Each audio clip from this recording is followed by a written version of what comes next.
Periyar Maniamai Institute of Science and Technology, Tanjavur. ECE with specialization in AI and ML, IoT, robotics and industrial automation.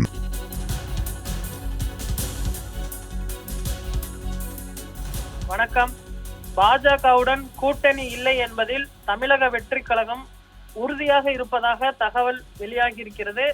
சற்று நேரத்திற்கு முன்பு செய்தியாளர்களை சந்தித்த தமிழக வெற்றிக் கழகத்தின் நிர்வாகி டி நிர்மல்குமார், திமுக மற்றும் பாஜகவுடன் கூட்டணி இல்லை, எங்களுடைய அரசியல் எதிரி திமுகவுடனோ அல்லது கொள்கை எதிரி பாஜகவுடனோ கூட்டணி இல்லை என்பதில் உறுதியாக இருக்கிறோம். இது குறித்த தகவலை உரிய நேரத்தில் தலைவர் விஜய் அவர்கள் அறிவிப்பார் என தெரிவித்திருக்கிறார். தேமுதிகவை கூட்டணிக்குள் கொண்டு வர தமிழக வெற்றி கழக தலைவர் விஜய் திட்டமிட்டிருப்பதாக தகவல் வெளியாகி இருக்கிறது. தமிழக வெற்றி கழகத்தின் தலைமையில் தான் கூட்டணி அமைப்பதில் விஜய் உறுதியுடன் இருப்பதாகவும் தகவல் வெளியாகி இருக்கிறது. திமுக அதிமுக கூட்டணிக்கு இணையாக மூன்றாவது பலமான கூட்டணியை அமைக்க விஜய் வியூகம் வகுத்திருப்பதாக தகவல் வெளியாகி இருக்கிறது. பாமக தேமுதிகவை கூட்டணிக்குள் இழுக்க தமிழக வெற்றி கழக தலைவர் விஜய் திட்டமிட்டிருப்பதாக தகவல் வெளியாகிருக்கிறது. ஆனால் பாமக தமிழக வெற்றி கழகத்துடன் போகுமா என்பதனை பொறுத்திருந்துதான் பார்க்க வேண்டும். ஏனென்று சொன்னால் விஜய் அவர்களுடைய தலைமையை அன்புமணி அவர்கள் ஏற்பாரா என்பதில் கேள்விக்குறி.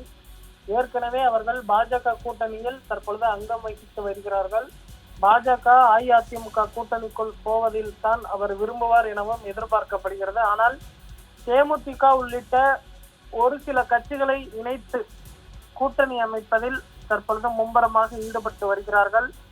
ஆனால் தேமுதிக தலைவர் விஜயகாந்த் அவர்களுடைய மகன் விஜய பிரபாகரன் அவர்கள் நேற்று தெரிவிக்கும் பொழுது, அரசியலில் விஜய் பார்த்தோமேனால் எனக்கு ஜூனியர், நான் தான் சீனியர் என்றும் அவர் தற்பொழுது தெரிவித்திருப்பதும் குறிப்பிடத்தக்கது.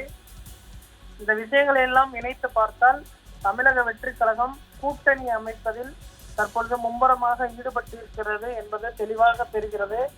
ஒரு சில இஸ்லாமிய அமைப்புகள் மற்றும் சிறிய கட்சிகளை இணைத்து கூட்டணி அமைக்க தற்பொழுது முயற்சி செய்து வருவது தற்பொழுது வெட்ட வெளிச்சமாகி இருக்கிறது. விரைவில் விஜய் இது குறித்த முடிவுகளை அறிவிப்பார் என எதிர்பார்க்கப்படுகிறது.